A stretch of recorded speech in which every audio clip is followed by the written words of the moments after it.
Hi guys, welcome back to my video. My name is Melissa, and if you're new here, welcome. If you're not, welcome back. If you're new here and you've never seen my channel before, I do talk about missing children. I upload on Mondays and Fridays, so go ahead and subscribe and hit that bell so you could be notified every time I upload. And if you like this video, go ahead and give it a thumbs up and leave a comment in the comments below. It does help my channel get out there. So today we have a new case. Today it's a little bit a short case, but some of my short videos, and some of my videos are going to be short when it comes to missing cases, especially the old ones, but I always like to I'm just going to keep doing them and bringing them out there to y'all and putting them on video, because you never know who will come across it. So today we're going to be talking about Ashely. She's a 14-year-old who went missing in 2007. So let's go ahead and get started. So Ashely Nicole Summers, born June 16th of 1993, was 14 years of age when she disappeared near her home in Cleveland, Ohio, in early July 2007. As of June 2023, her whereabouts remain unknown, as there have not been any verified sighting of Summer since her disappearance. So we're going to talk about the day that she disappeared. Summer was last seen around 6 p.m. on July 4th of 2007 in the area of West 96th Street and Madison Avenue. Earlier that day, Summer went to a pool party at a relative's house. After spending a few hours swimming in the pool, she decided to visit her Aunt Christina, who lived within a 10-minute walking distance and away from the pool. She never arrived. Because she was frequently staying with her relatives, her disappearance went unnoticed until 2 days later. So she wasn't in a Pacific house. She wasn't staying in a Pacific house. She would always just stay in different relatives' home. She did have a cell phone, which I'm going to be talking about it right now. But she, that's why it took forever, because when I first searched this case, I'm like, how do you not notice that your teenager daughter has been gone for but that was because of that. Her great uncle Kevin Danton said that during an argument with Ashely on the morning of her disappearance, he grabbed her phone and broke it, though she no longer had any way to contact her family or friends. At the time of her disappearance, Ashely had tattooed of her heart and wrote Gene in reference to Gene Gill, a boy who she was dating at the time. So here's the investigation. Police intentionally considered Summer a runaway due to her history with her family in the weeks leading up to her disappearance, including a rebellious act of getting a tattoo without her mother's permission. However, her family disagreed, and a week after she disappeared, they banded together to search the neighborhood and surrounding areas for her. The FBI later speculated that she had been kidnapped and that her disappearance may have been related to those of Amanda Berry and Gina De Jesus, who vanished in Cleveland 2003 and 2004 respectively. So, if y'all have never heard of this case of the Amanda and Gina De Jesus case, those two girls were kidnapped by this guy who I don't remember his name, and I do not care to remember because he's not important, he's not. He's gone anyways, burning where he belongs. But he kidnapped them too. But here's the thing too: he had kidnapped another girl before he kidnapped Amanda and Gina, but the police did not do a search of a good investigation on the first girl he kidnapped. If they would have done a thorough investigation of the other girl, and which I'm gonna tell you her name because Michelle Knight. So Michelle Knight was the first person that this man kidnapped, and because of her age, they didn't do a thorough investigation. So they're like, she's an adult, she could do whatever she want, she'll come back, blah blah.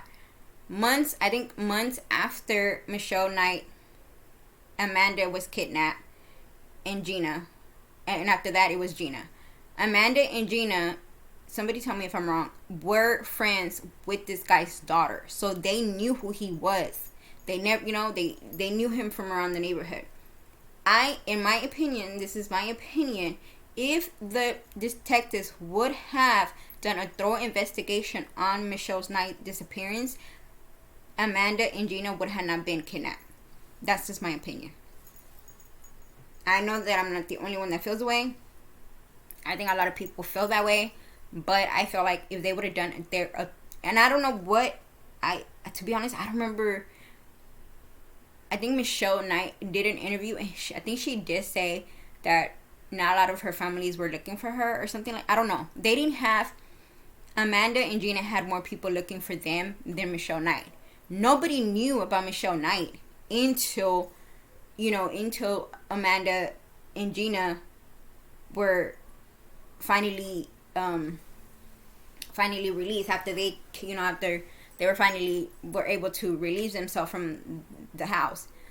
Michelle Knight it was just like a shocking to everybody. Personally, me, when I was like, wait, because I kept looking at, I remember hearing these stories, and I was like, there was a third girl? Like, I didn't get it.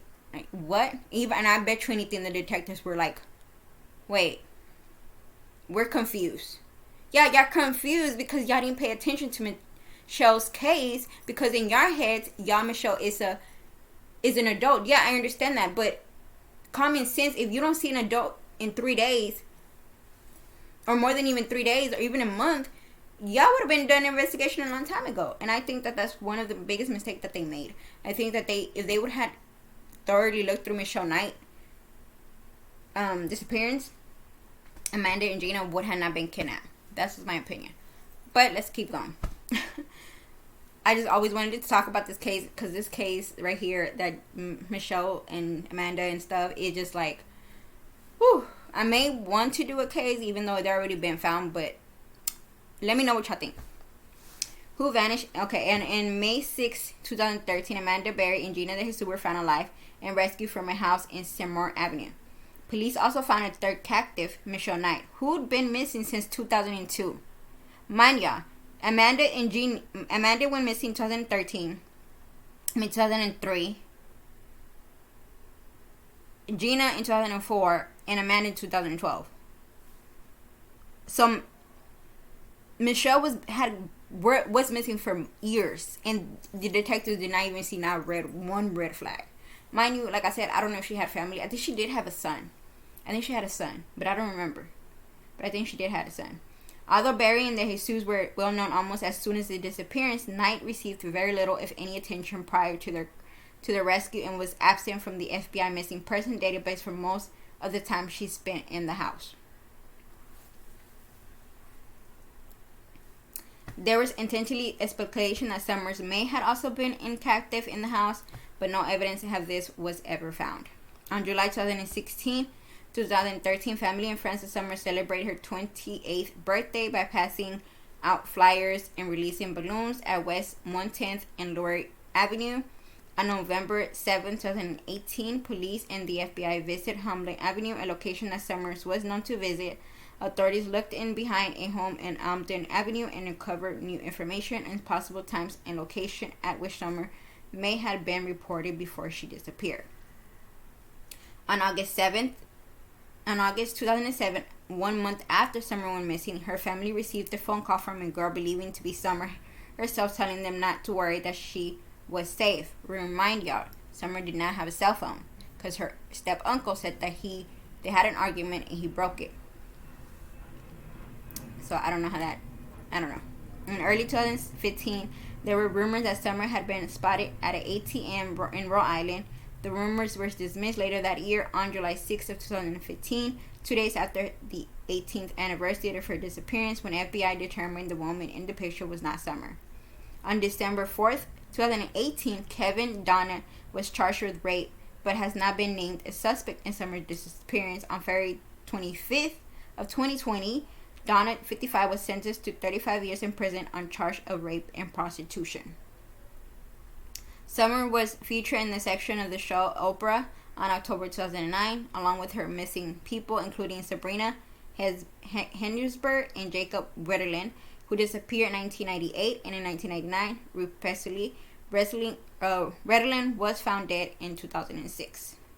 So that is the sad story of Ashely Summers, and I really, really think that's just my opinion. I think her uncle knows more than what he's saying.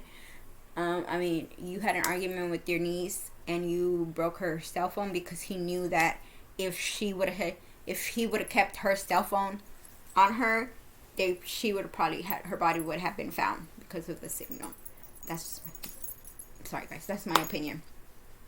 But yeah guys, I will see y'all I'll see y'all Friday with the next video. I hope y'all have a good Memorial Day. Y'all enjoy the rest of the evening, the rest of the Monday. I am from Houston, and Houston is being yeah, I don't even know what to call it, but it's not giving. It's one time. It's not giving, you know, what it's supposed to give. It was raining earlier, now it stopped, and it looks like it's gonna rain again. Who knows what Houston wants to do. But I will see y'all Friday with a new video, guys. Yeah, enjoy. Bye.